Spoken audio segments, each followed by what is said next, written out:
Lecture 24 at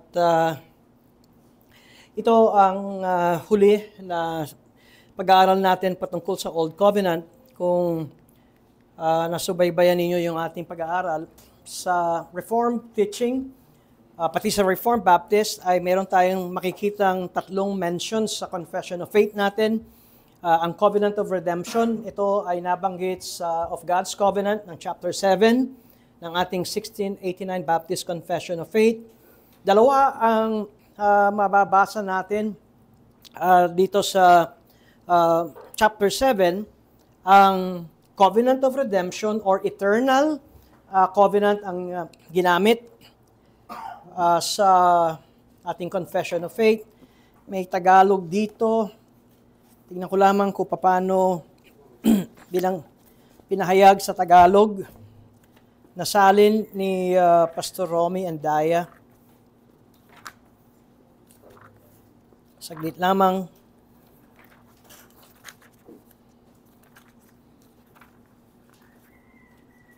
Okay.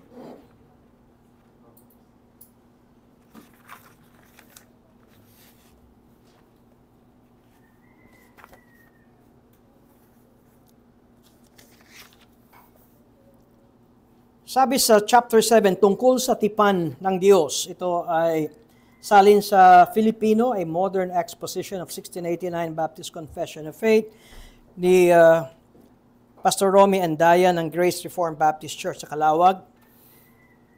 Ang agwat sa pagitan, talatang 1, ang agwat sa pagitan ng Diyos at ng nilikha ay napakalaki na bagaman ang mga nilikhang may isip ay may tungkuling sumunod sa Kanya bilang kanilang manlilikha. Gayon paman ay hindi pa rin sila makaabot sa gantimpalang buhay na kailanman maliban sa pamamagitan ng kusang loob ng pagpapakababa ng Diyos na ikinalugod niyang ipahayag sa pamamagitan ng tipan. Kaya sa ating sumubaybay dito after 23 lectures, ang covenant ay isang pagpapala sa tao. Dito sa ating pag-aaral, bago pa magkasala si Adan, ang Diyos ay sinasabi ng kusang loob na siya ay nagpakababa. At ang purpose ng covenant o ng tipan ay upang magkaroon o magkaabot ng gantimpala ang kanyang nilikha. Ngayon, kung walang covenant, tungkulin ng taong sumunod sa Diyos. Bakit? Dahil ang tao ay lalang ng Diyos. Ngayon, yung pagsunod ng tao sa Diyos ay walang reward doon. No? Walang gantimpala. At natandaan ninyo yung binigay ni Jesus Christ na parable, yung tungkol doon sa mga workers, doon sa kanyang mga alipin na nagtrabaho ng buong araw sa bukirin. At pagkatapos ng sila'y bumalik, ang sabi ay pakakainin ba sila ng kanilang Panginoon? Bibigyan ba sila ng special attention ng kanilang Panginoon? Hindi. At bakit? Dahil ginawa lang nila ang nararapat dahil sila ay mga alipin at sila ay mga lingkod. Ngayon, ganito rin ang sinasabi ng ating Confession of Faith. Tungkulin natin, dahil may isip tayo, ang Diyos ang manlilikha, tungkulin nating sumunod sa Diyos nang walang anumang gantimpala. Sumusunod lang tayo dahil siya ang ating manlilikha. Pero sa covenant theology, at ito ang pinag-aaralan natin, na ito ay ibinigay ng Diyos, kusang loob siyang nagpakababa, siyang nagsimula nito para bigyan tayo ng gantimpala. Kaya ang covenant theology ay hindi pabigat, ito ay isang blessing. At nakita natin na dito sa pangalawa, talatang 2 ng chapter 7, dagdag pa rito, yamang dinala ng tao ang kanyang sarili sa ilalim ng sumpa ng kautusan sa pamamagitan ng kanyang pagkahulog. Ngayon, nahulog si Adam, at siya ay nagkasala. At pagkatapos, dito pumasok, sinasabi sa ating confession, ng kanyang pagkahulog ay ikinalugod ng Panginoon na gumawa ng tipan ng biyaya. Okay, so narito na ang covenant of grace. dahil hindi na maaring magkaroon ng kaligtasan o gantimpala ng buhay na walang hanggan ang isang makasalanang tao. Hindi na siya makakaabot sa kaluwalhatian ng Diyos. Kaya, sinasabi ng ating confession, ikinalugod ng Panginoon na gumawa ng tipan ng biyaya. At kung saang malaya siyang nag-aalok sa mga makasalanan ng buhay at kaligtasan sa pamamagitan ni Hesukristo, na nag-uutos sa Kanya ng pananampalataya sa Kanya upang sila ay maligtas. At nangakong ibibigay sa lahat ng mga itinalaga sa buhay na walang hanggan ang Kanyang banal na Espiritu upang gawin silang may kusa at kakayanang makapanampalataya. And so, mention dito ang tinatawag nating Covenant of Grace. Pumasok ang Covenant of Grace sa ating Confession of Faith dahil wala nang pag-asa na maligtas ang tao dahil sa pagkahulog ni Adan. Talatang 3. Ang tipang ito ay pinahayag sa Ebanghelyo una sa lahat kay Adan sa pangako ng kaligtasan sa pamamagitan ng binhi ng babae. Ngayon, itong ipinangako na ito na tipan ay yung tinutukoy dito sa talatang 2 na sinasabing tipan ng biyaya. It was promised. Yun yung ating sinasabi. No, itong tipan na ito ay naipahayag.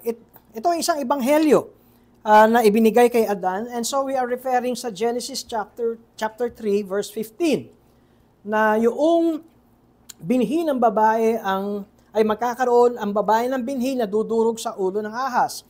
At ito ay ebanghelyo dahil mabuting balita na matatalo at madudurog at matatapos ang gawa ng ahas. Kaya't sinasabi dito ay ito ay pangako sa pangako ng kaligtasan sa pamamagitan ng binhi ng babae. Ito ang position ng 1689 federalism na itong tipan na ito ng biyaya sa Genesis 3:15 ay ibinigay as a promise. Pangako ito ng kaligtasan at pagkatapos sa pamamagitan ng dumaragdag na mga yugto ay sumulong hanggang ang lubos na kapahayagan nito ay naganap sa bagong tipan. Ngayon, kung makikita ninyo itong ating diagram, ito ay masasabi natin na pagdaragdag ng mga yugto na sumusulong. At mamaya ay dagdag natin ang paliwanag dito. At pagkatapos sinasabi, at ito ay nakasalig sa walang hanggang kasunduan sa pamamagitan ng ama at ng anak tungkol sa katubusan ng mga hinirang. Ngayon, sa Tagalog, ang ginamit nito ay walang hanggang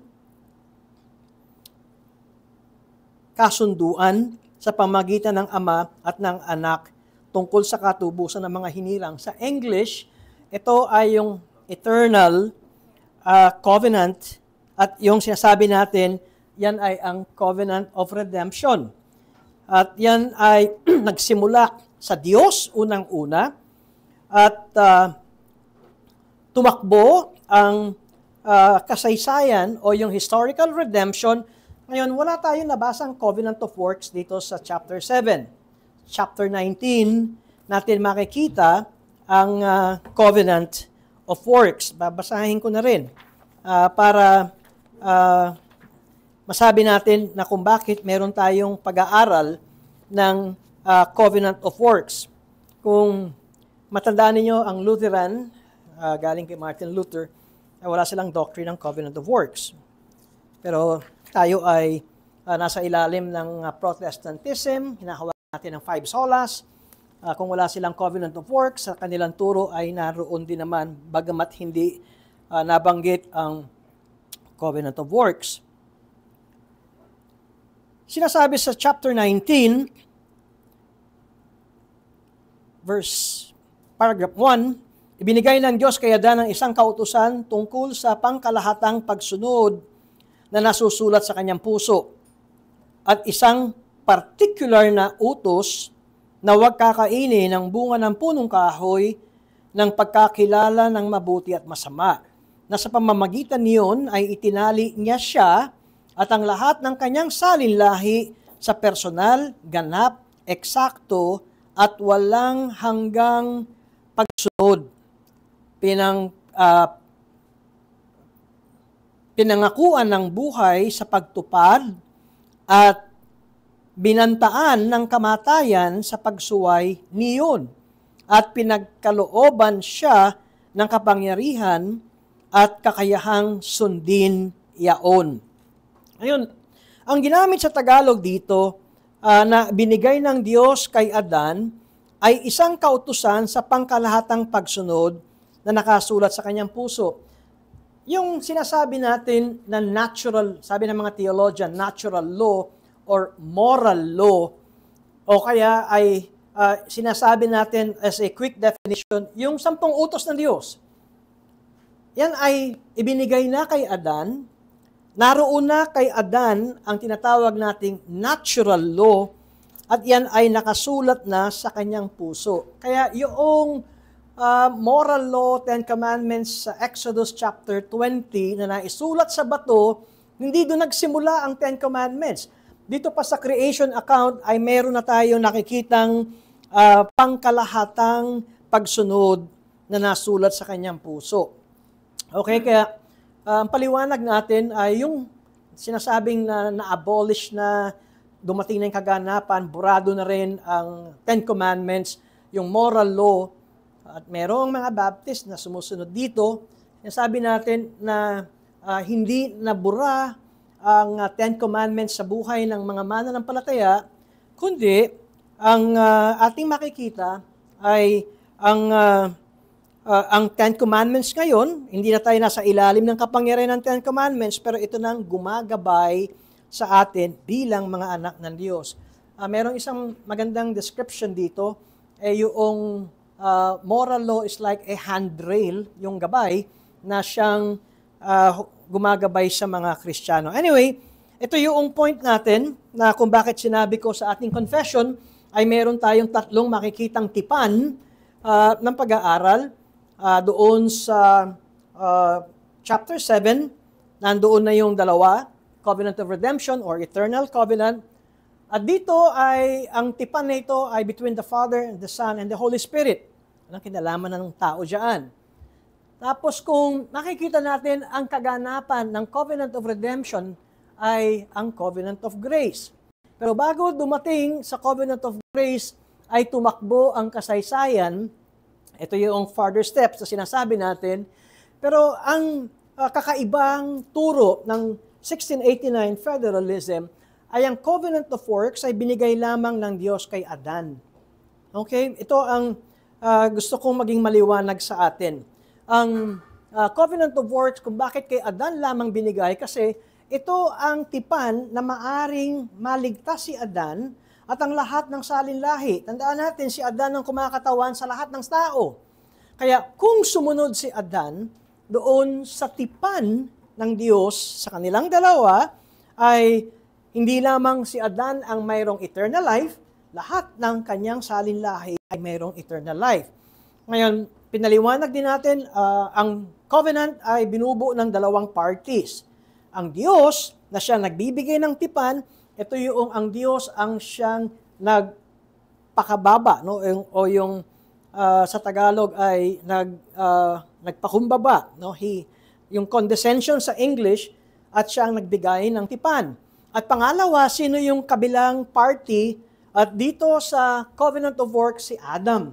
Ano ang tipan ni Adam ng Diyos kay Adan? Hindi yung 10 Commandments, hindi yung natural law, kasi nasa puso niya na yun eh. So mayroon pang isa na kasunduan si Adan at saka ang Diyos. Kung sabihin natin, wala naman sa Bible yun. Natalakay na natin yung word concept fallacy na hindi porkit wala sa Bible ay hindi natin ito tinatanggap. Trinity, wala nga sa Bible, pero tayo ay Trinitarian na naniniwala. Ang point ng covenant, 2 parties at meron silang kasunduan.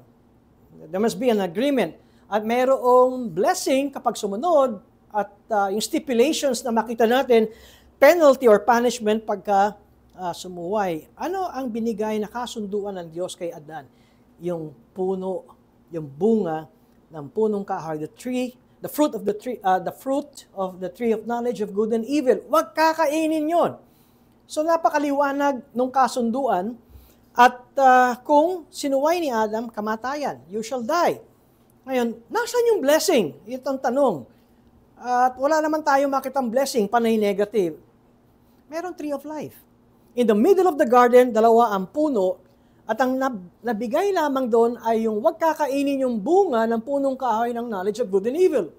Mamamatay ka pag sinuway mo. On the other hand, if you will obey, ay meron ka ng buhay na walang hanggan. Yun yung representation ng tree of life. Nung si Adan ay nag-fail, natapos na yung covenant of works. Dahil wala nang pagkakataon na ang tao ay magkaroon ng eternal life. Dahil ang lahat ng tao ay galing kay Adan. Kaya pumasok ang covenant of grace. Ito lamang ang paraan para ang tao ay magkaroon ng kaligtasan.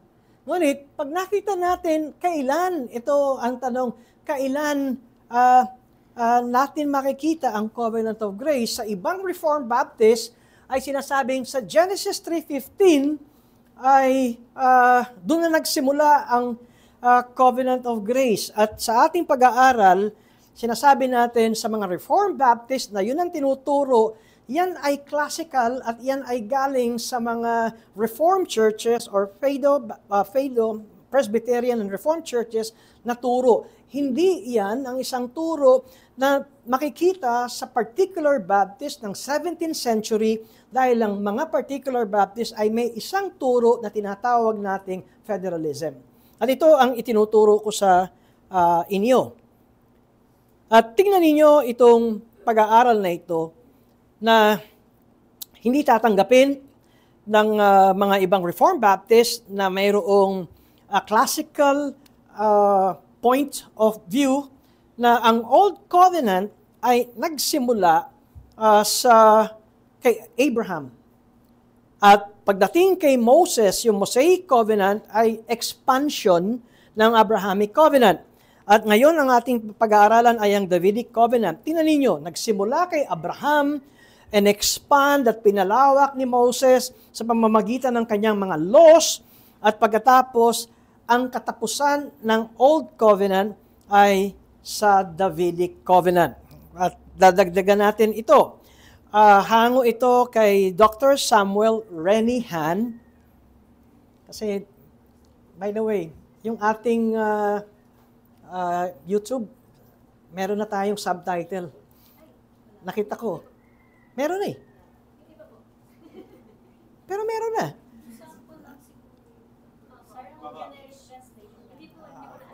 Hindi lahat. Pero yung last week, parang napanood ko yung turo ko, may subtitle. Lumalabas ng, meron yung subtitle.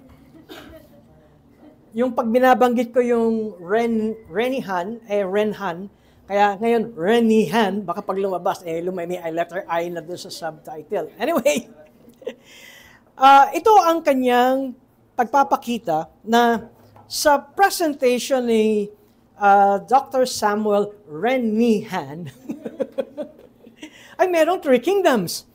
Kingdom of creation, ang Adamic Covenant of Works, yung kanina nakita natin, pero kasama rin dito ang Noahic Covenant. Bakit kingdom creation? Dahil itong dalawang ito, ang focus on scope ng covenant ay ang buong creation. Si Adam, kung nagsumunod, ay ang buong creation ay meron ng lahat ng tao ay meron ng eternal life at mapayapa ang lahat ng tao. And meron silang relationship sa Diyos. Yung Garden of Eden na nagsimula lamang dito sa maliit na ito ay magiging buong mundo. Okay? So kaya Kingdom of Creation. Yung Noahic Covenant ay pag tinignan natin ang covenant ng Diyos kay Adam tsaka kay Noah ay halos pareho. Go and multiply. Kaya sinasabi ni Dr. Samuel Renihan ay Kingdom of Creation. Buong creation ang focus. Now, bakit ang Abrahamic covenant, Mosaic covenant, Davidic covenant is the kingdom of Israel. Dahil isang lahi lamang ang tinutukoy dito. Nagsimula ito kay Abraham. Sa lahi ni Abraham, dadami ang lahi ni Abraham, at ang pangako ng Diyos ay bibigyan sila ng lupa, promised land, a land flowing with milk and honey, at ito ay nangyari sa panahon ni Joshua. Diba? Si Joshua ang nakasakop ng Canaan. Pero ang sinusunod nilang covenant o law ay ang Mosaic law. Kaya kung makikita natin, ang ina-address dito is the same lahi ni Abraham, at ang same na pangako ng Diyos at tipan ng Diyos. At pagdating sa Davidic covenant, yung sinasabi ko kanina, is the consummation of the covenant of God between Abraham na magkakaroon. Tingnan ninyo ang pangako ng Diyos kay Abraham, dadami ang lahi mo at magkakaroon kayo ng lupa, a land flowing with milk and honey, Canaan yun. At nangyari ito kay Joshua. Ngayon, sa Davidic covenant, ito na ang mga hari. Merong isa na pangako ang Diyos kay Abraham o yung tipan na magkakaroon siya ng lahi ng mga hari. At ito ay nangyari under the Davidic covenant. Ngayon, as we go along dito sa ating covenant theology, sino yung susunod na kaharian? It is the kingdom of Christ. Kung titingnan natin, nagsimula ito bago pa likhain ng langit at lupa, di ba?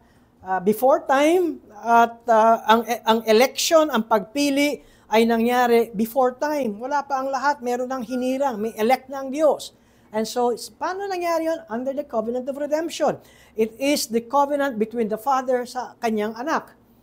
Okay? And then, yung death ni Christ, dito, nagsimula ang covenant of grace. Nakita niyo ang pagkakaiba ng Reformed Baptist saka ng Reformed Baptist federalism. Ang Reformed Baptist federalism ay, ang nakikita natin ay yung tinatawag sa Tagalog pagdaragdag o further steps, pagdaragdag ng panahon at hakbang. Tumatakbo ang pagpapahayag ng Diyos patungkol sa kanyang plano at tipan. Kung maintindihan natin ito, magiging exciting at gaganahan tayo sa Bible reading. Dahil makikita natin kung ano ang plano ng Diyos paunti-unti. Kaya nga, sabi ko nga, na may kababaang loob, I beg to differ doon sa mga nagtuturo na ang covenant of grace ay narito na sa Adamic. Yung Jeremiah lamang, chapter 33, I will, Old Covenant and New Covenant. So sa panahon ni Jeremiah, nung sila ay nandoon pa sa Babylon, ay meron ng ipinapangako si Jeremiah na sinasabi ng Diyos, ako'y gagawa ng bagong tipan. And so, itong bagong tipan na ito ay hindi pa nangyayari nung time na sila ay nasa Babylon. Tingnan ninyo ang ating pag-aaral. And so, ang Diyos ang siyang talagang nangingibabaw at may tanging kapangyarihan ng kaharian. At pagkatapos, ang condescension ng Diyos, siya ay nagbigay ng kanyang tipan to bless the people. Ngayon, tinalakay natin to sa cloud ng Mosaic Covenant, ang lahat ng mga Israelita. Lahat sila ay dapat sumunod sa turo ni Moses. Sa cloud ng Mosaic Covenant, ang mga pari. Sa cloud ng Mosaic Covenant, ang mga hari at ang mga propeta. Ganito kalawak ang Mosaic Covenant. God rules the Israelites at tinatalakay na natin yan, Deuteronomy chapter 4 verses 1 to 2, ang mga pare, ang pagpili ng pare. Tingnan nyo, hindi lang kahit sino, dapat sila ay tribe of Levi. Nasa lahi sila ni Levi. At yung Leviticus 10 verses 1 and 2 kung bakit namatay ang sinadlab, Nadab and Abihu ay dahil sa hindi pagsunod sa Mosaic Covenant. Ngayon, pag sinasabi natin Mosaic Covenant, ang ating tinutukoy dito ay ang moral law at pagkatapos nandun na rin ang ceremonial law kasi under sila ng priesthood at pagkatapos nandun na rin ang judicial law. Ngayon, dito sa ating pag-aaral ay ang mga hari at ito yung inaasahan sa mga hari sa Deuteronomy chapter 17 kung ano ang gagawin ng hari. Siya ay kokopya ng Mosaic law. Ang hari ang mismong susulat nito. Hindi niya ito i-delegate o iuutos sa kanyang mga scribes. Ang hari mismo ang kokopya ng kautusan ni Moses, ng Mosaic law. At i-check ito ng mga Levites kung hindi nandaya si hari. Bakit? So that itong hari na ito ay may time na basahin, pagbulay-bulayin, ang kautusan ni Moises, alam niyo yung kasabihan, as the king, and so the people will be. As the king goes, ito ang mga tao. Kung anong hari, ito ang magiging direksyon ng mga hari. Ngayon, sa prophets, ay binigay din under ng Mosaic Covenant ang mga totoong propeta na galing sa Diyos. Hindi lamang na sila'y nang hula at nangyari, kundi ang propeta ay hindi dapat dilihis sa salita ng Diyos. Kaya sinasabi natin, mas malawak ang Mosaic Covenant. The Mosaic Covenant controls the Israelites, the priests, the kings, and the prophets. Now, if the Israelites obey the law of Moses, yung tatlo yun, di ba? Moral law, ceremonial law, and judicial law. If the Israelites obey the law of Moses, they will enjoy the blessings of Abraham. If they disobey, they will be cursed. Okay, so balik tayo dito sa Old Covenant. Nagsimula kay Abraham, in-expand ni Moses sa Mosaic Covenant. Pagdating kay Moses, kinumpleto ang gusto ng Diyos na sundin at ipamuhay ng mga Israelita. At ang fulfillment nito ay nagkaroon ng hari. Pero hindi pa ito, Old Covenant ito. Kaya saan natapos ang Old Covenant? Sa Davidic Covenant.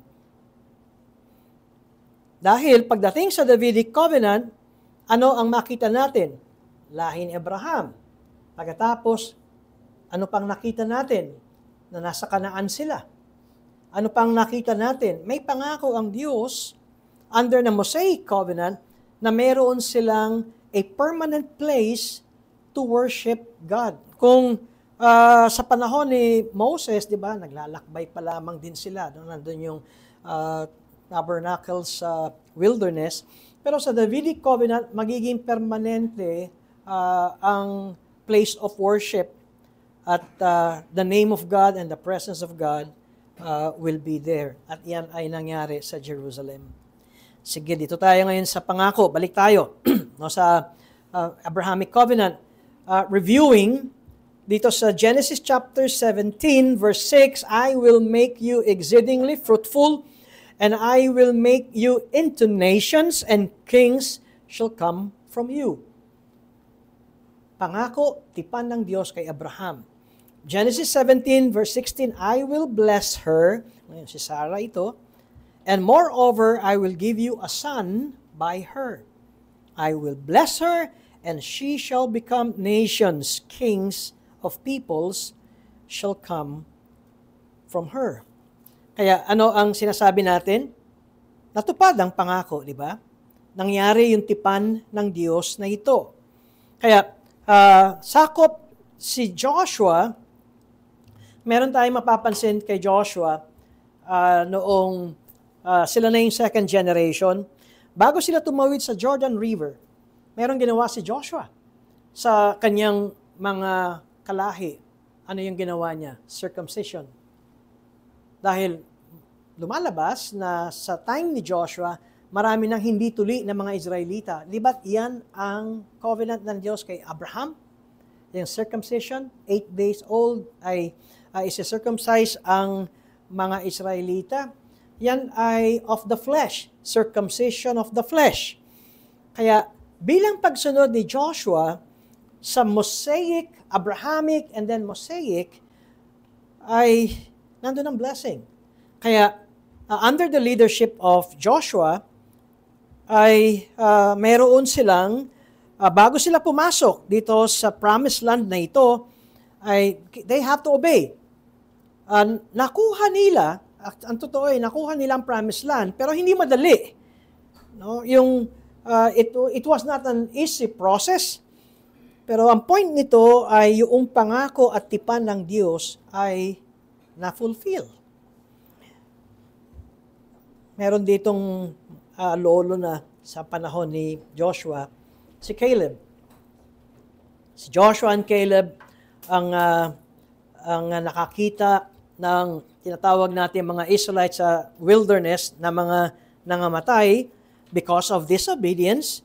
At si Joshua din at si Caleb ang naka-experience ng blessing and power of God.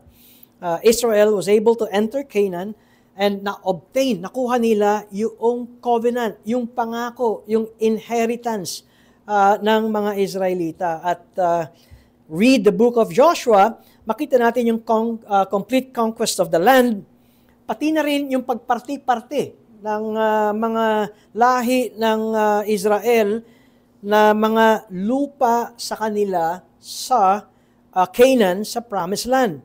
Kaya masasabi natin that the book of Joshua in general describes the fulfillment of God's promises to Abraham. Ngunit, meron din tayo makikitang mga hindrances. Nagkaroon ng problema sa AI at basahin na lamang ninyo yung dahil may disobedience, lahat dapat ay patayin at nagnasa ang isa sa mga kawal ni Joshua, and because of that ay nagkaroon ng defeat sa AI. At ganoon din sa Judges. Pag tinignan ninyo ang Judges, pag binabasa natin, ito ay tribo-tribo. No? Yung sa Canaan, sa Promised Land, di ba meron na silang na-apportion na yung kanilang mga lupa. At dito sa Judges, ay meron din tayong nakitang cycle ng problema. At Judges chapter 2 verses 10 to 11, ito ang sinasabi. Tingnan niyo yung scene sa book of Judges. And all that generation, verse 10, Judges 2, and all that generation also were gathered to their fathers. And there arose another generation after them who did not know the Lord, or the work that God had done for Israel. Verse 11, and the people of Israel did what was evil in the sight of the Lord and served the Baals. Kung i-connect ko yung aking preaching kanina, may bagong henerasyon na tumubo na hindi kilala ang Diyos. Bakit? Alam niyo application yan. Hindi tinuruan ng magulang. Hindi tinuruan ng mga magulang ang kanilang mga anak. Di ba doon yan sa Deuteronomy? Sa Shema of Israel, tungkulin ng mga magulang, turuan ang kanilang mga anak. Hindi naman sinabing tungkulin ng mga magulang maborn again ang kanilang mga anak. Pero kung bakit di nila kilala ang Diyos, ay dahil they neglected the Word of God. Okay, sa verses 20 and 21, so the anger of the Lord was kindled against Israel, and God said, because these people have transgressed my covenant that I commanded their fathers and have not obeyed my voice, I will no longer drive out before them any of the nations that Joshua left when he died. Okay? ang sinusunod pa rin nila ay ang Mosaic Covenant. Kaya dito ay kung merong obedience, may blessing. Pero kung merong disobedience, ay meron tayong judgment or punishment na mararanasan. At ito ang naranasan natin. At ito ang huling-huli na makikita natin sa Judges 21 verse 25. Ito yung huling-huling verse. Huling-huling talata ng Aklat ng Hukom. Pero ang point nito na gusto kong makita natin na sinabi na ito ni Moses, no, under ng leadership noon ni Moses, ay kanya na itong ipinaalala. Makukuha nyo at matatanggap nyo ang promised land, ang Kanaan, at kayo ay pagpapalain ng Diyos kung kayo ay susunod. And if you will disobey, ay meron kayong threat o meron kayong punishment. Napansin ba ninyo na nakita, itong mga bagong henerasyon na ito, nakita nila ang naging buhay at pamumuhay ng kanilang mga magulang at ng kanilang mga ninuno. And yet, inuulit lamang nila ang pagkapabayaan ng mga magulang. Maliwanag na sinasabi sa atin, itong sumunod na henerasyon, they grew up in the land at sumamba sila sa ibang Diyos na hindi nagkulang si Moses na sila ay palalahanan. Ang gusto kong makita natin sa takbo nito na ating pag-aaral is that God punished Israel for what? For transgressing the covenant. Ang dahilan kung bakit sila pinarusahan, tinalikuran ninyo at nilabag ninyo ang aking tipan. They disobeyed the law of Moses. Yung Mosaic Covenant, yun ang kanilang tinalikuran. Ano ang parusa? Hindi na nila ma-enjoy ang blessings na ipinangako ng Diyos kay Abraham. Kaya ito yung pattern ng Book of Judges. At paulit-ulit na cycle na makikita natin, in those days, there was no king in Israel.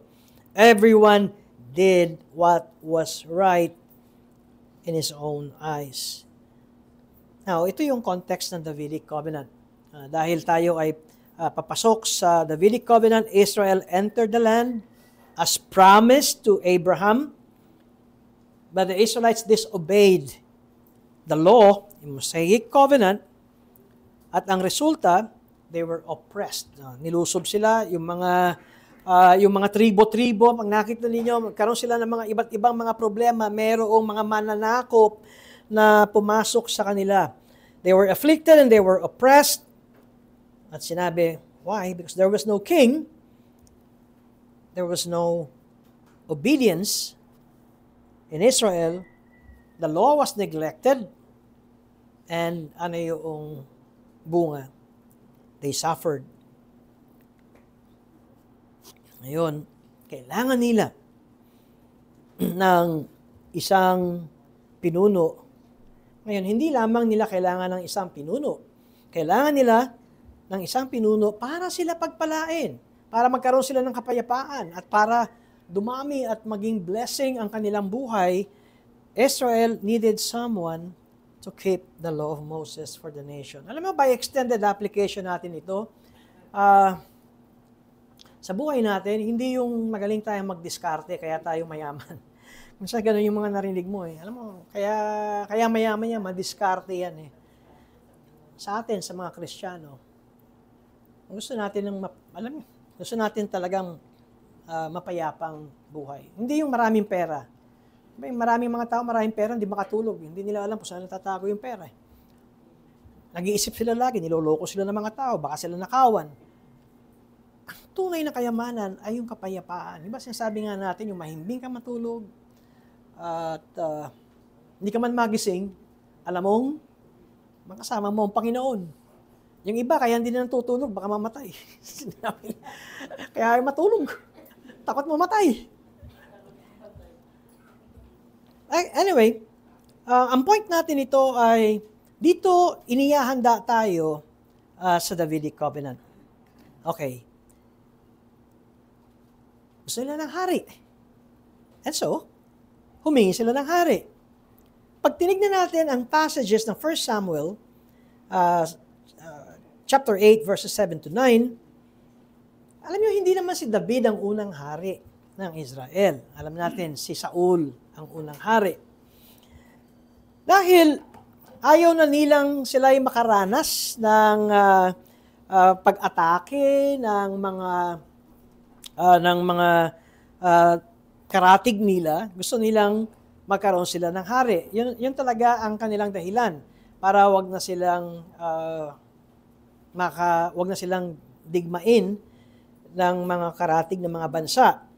Kaya para masolusyonan nila ang mga panganib ng kanilang karatig bansa, gusto nila ng hari. They wanted a king to protect them, no? Para sila ay paglaban. Ayaw ni Samuel, Prophet Samuel, siya yung huling hukom.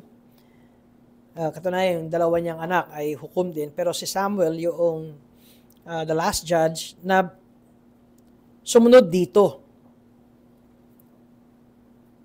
Bagamat ito ang clamor ng mga tao. But Samuel did not want to follow them to appoint a king. Pero sinabi ng Diyos kay Samuel, bigay mo sa kanila yung gusto nila para maranasan nila kung ano yung hinihingi nila. Ano ba, extended application? Hindi lahat ng meron tayong blessing ay heavenly blessing. Kuminsan, matututo tayo. Kuminsan, akala natin, no? Bine-bless tayo sa panlabas at natutuwa ang Diyos sa atin.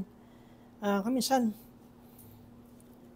tingnan natin, ito bang blessing natin na ito ay dahil sumusunod tayo? Ito ay blessing ng Diyos dahil ito ay ayon sa kalooban ng Diyos. Pero tingnan natin ang nangyari. Anyway, that's beside the point ng ating pag-aaral. Sa verse 7 ng 1 Samuel chapter 8, and the Lord said to Samuel, obey the voice of the people in all that they say to you. For they have not rejected you, but they have rejected me from being king over them. According to all the deeds that they have done from the day I brought them up out of Egypt, even to this day, forsaking me and serving other gods. So they are also doing to you. Verse 9, now then obey their voice. Only you shall solemnly warn them and show them the ways of the king who shall reign over them. And ano ba ang nakikita natin dito? Ang totoo, sinasabi ng Diyos kay Samuel, ang talagang kinakalaban nila ay ako. Hindi ikaw, Samuel.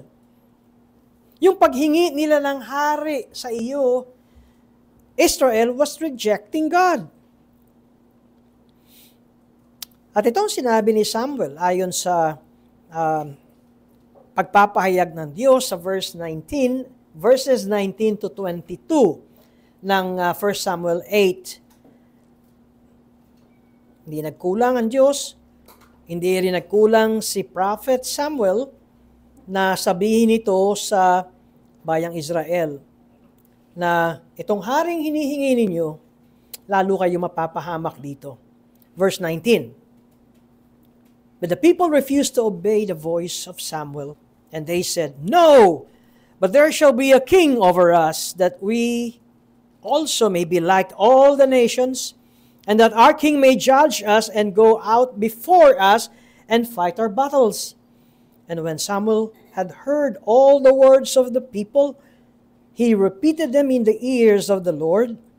And in verse 22, and the Lord said to Samuel, obey their voice and make them king. Ngayon, dito sa mga talatang ito ay ipinakikita kung bakit talagang nagpupumilit silang gusto nilang magkaroon ng hari. at kung bakit naroon ang rejection nila sa Diyos. Kung makita natin nito, hindi lang naman talaga hari ang kanilang hinihingi. Gusto nilang mangopya. Gusto nilang mangopya ng hari na katulad ng mga karatig bansa nila na may mga hari.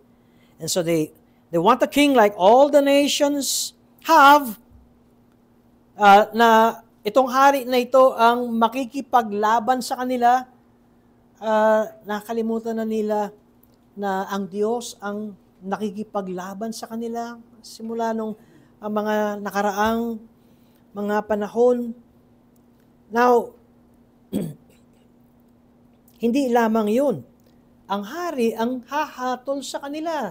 Ang point nila, gusto nila na ang hari ang magbigay ng kautusan sa kanila. That this king will judge them. And so, anong point nito? Gusto nila ng bagong batas. Kompleto na sila sa Mosaic Covenant. Nandun na yung law and covenant sa lahat ng Israelita, sa mga pari, sa mga hari, at sa mga propeta. And yet, dito, sila ay nagsasabing, gusto namin ng ibang batas. At gusto namin na ang hari ang gagawa nito. Ngayon, kung makikita ninyo yung ating pag-aaral ng Mosaic Covenant, yung batas ng hari ay hindi niya inbensyon. Yun ay galing sa Diyos. Kaya nga pinakokopya sa kanya yung law para ang kanyang magiging pamamaraan ng pamumuno ay according to the law of God. Kaya they want new laws. Sa madalit salita, gusto nilang palitan ng kanilang pagsamba. Ang pamamaraan ng kanilang pagsamba sa Diyos. Hindi na ang Diyos ang gusto nilang authority, ang hari na ang kanilang gusto ng authority. Ayaw nila ng hari na sumusunod sa Diyos. Ang gusto nila yung hari na innovative, gumagawa ng mga bagong batas. At ang gusto nila ay hari na yung kaya nilang ma-impluwensya, hindi yung a king after God's own heart. Kaya ano masasabi natin? Yung unang nilang choice, ang hari ni si Saul, was not according to God's own heart. Ngayon, alam nyo na kung bakit si Saul ay hindi a man after God's own heart. Bakit? Dahil hindi siya galing sa lahi nino? The tribe of Judah. Ang utos ng Diyos ay ang hari ay manggagaling sa tribe of Judah. Si Saul ay tribe of Benjamin. Kaya kahit na siya ay matangkad, nandun ang clamor ng tao na siya ay mukhang magiting at matapang at siya ay ang magbibigay sa kanila ng tagumpay, ang totoo, sila ay lumabag sa tipan ng Diyos. Ang kanilang talagang nilalabag is the covenant of God. At ano nakita natin sa kingship ni Saul? Failure. Disobedience ay equivalent to failure. Kuminsan, pagbigyan nyo na ako sa aking extended application. Kung patuloy tayong lumilihis at tumatalikod sa kalooban ng Diyos, ang magiging end result nito ay failure.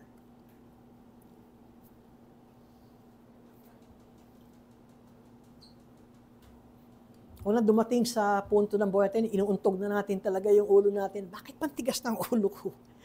Diba? Kuminsan kasi, kaya lang naman natin inuuntog, kasi nakita natin yung bunga, ay kasi pagsuway yung ginawa natin, kaya itong bunga. At ganito ang ating pinag-aaralan na si Saul ay choice ng tao, hindi naman pinotektahan ni Saul at naging successful ang kingdom sa pamumuno ni Saul. Yumabang nga si Saul eh. At naging makasarili siya, no? At nagtayo nga siya ng monumento para sa kanyang sarili. At makita natin si Saul, padalos-dalos siya kapag gumawa siya ng kanyang mga pangako. At ang isa sa makikita natin kay Saul ay nung siya'y ni-rebuke ni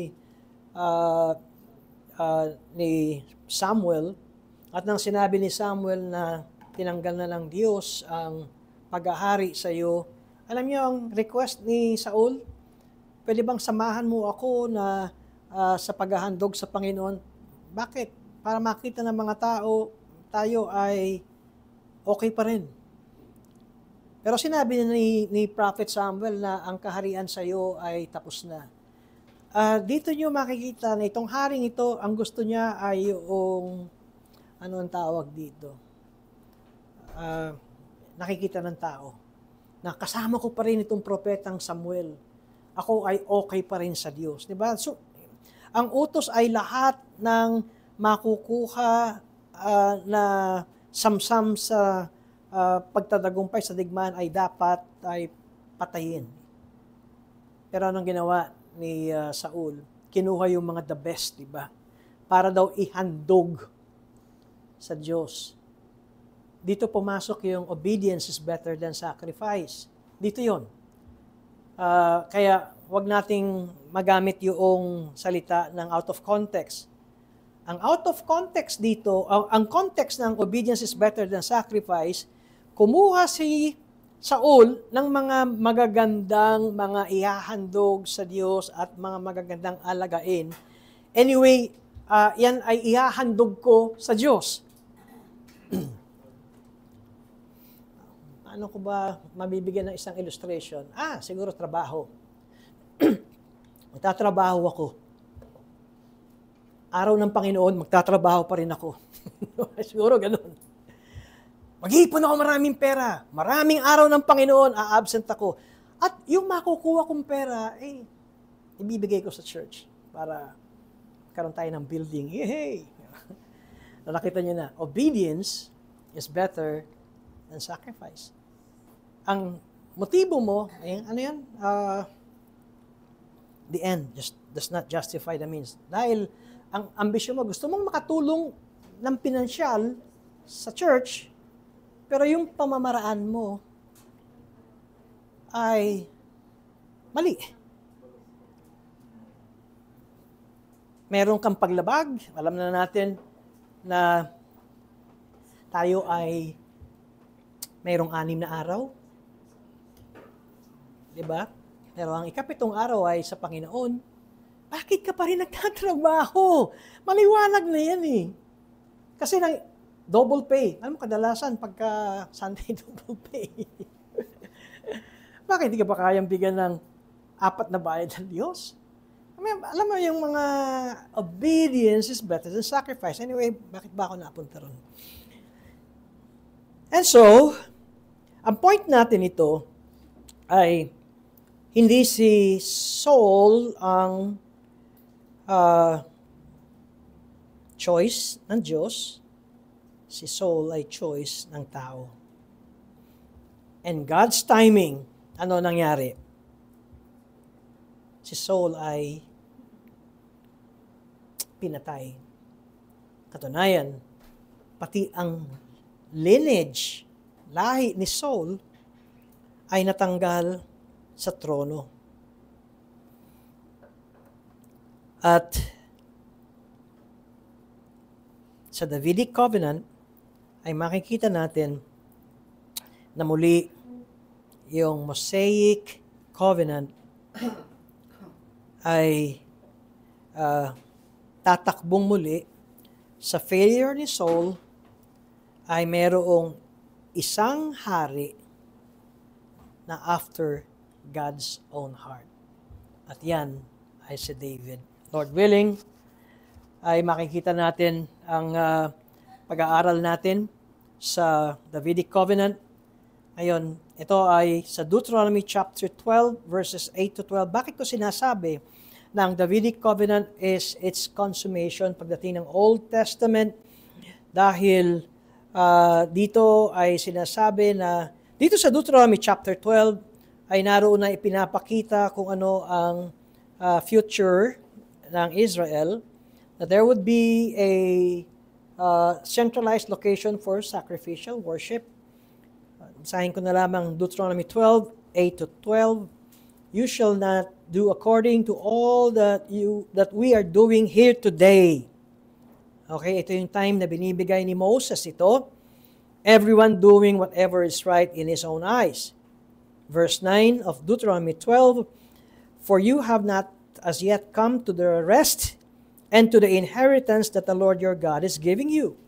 But when you go over the Jordan and live in the land that the Lord your God is giving you to inherit, and when He gives you rest from all your enemies around, so that you live in safety, then to that place that the Lord your God will choose to make His name dwell there, there you shall bring all that I command you, your burnt offerings and your sacrifices, your tithes and the contribution that you present, and all your finest vow offerings that you vow to the Lord. And you shall rejoice before the Lord your God, and your sons, and your daughters, your male servants, and your female servants, and the Levite that is within your town, since he has no portion or inheritance with you. Kaya tingnan ninyo ito. Hindi pa nakakatawid sa Jordan River ang mga Israelita, pero sinasabi na ito ni Moses ng consummation ng Old Covenant na inyo itong mararanasan. They would enter the land, they would experience rest from their enemies. Di ba nangyari yan kay David? Wala nang gusto makipagdigma sa kanila habang nandoon sila sa Promised Land. At yung pangako ng Diyos kay Abraham, yung Abrahamic Covenant, ay nangyari. At ang pinaka-importante rito ay yung mananahan ang pangalan ng Diyos sa kanila, sa partikular na lugar, sa Jerusalem. Sa madalit salita ay merong established temple of God's presence and blessing in a particular place. Then the kingdom will be consummated. Ito yung point natin na ang Old Covenant ay natapos sa Davidic Covenant. The people of God in the land of God with the presence of God. Yan yung sinabi ng Diyos kay Abraham. At ito ay naganap sa panahon ni David. At yan ang dahilan kung ba't natin sinasabi na ito ang Old Covenant. And all of this sets the stage for the covenant of David. Tutuloy natin ito. Still, ang references ko ay hindi pa rin nagbabago since 23 lectures ago. At meron ba kayong tanong? 4 minutes. Sorry, nag-extend ako. Question? Wala. Ibig sabihin, lumilinaw. Meron.